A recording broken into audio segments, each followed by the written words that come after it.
Taas ang kamay ng mga sabot. So, ayan.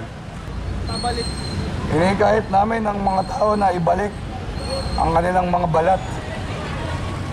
Paalala lang sa mga kabataan, hinihikayat namin ngayon na huwag magpatuli.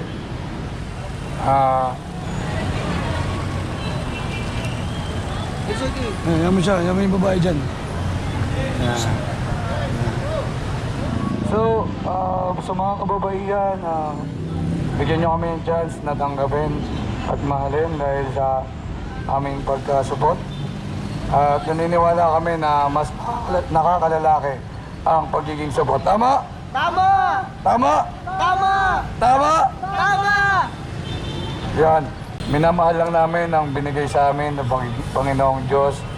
Wala kaming ibinabawas na balat, bagkus may dinadagdag pa kami.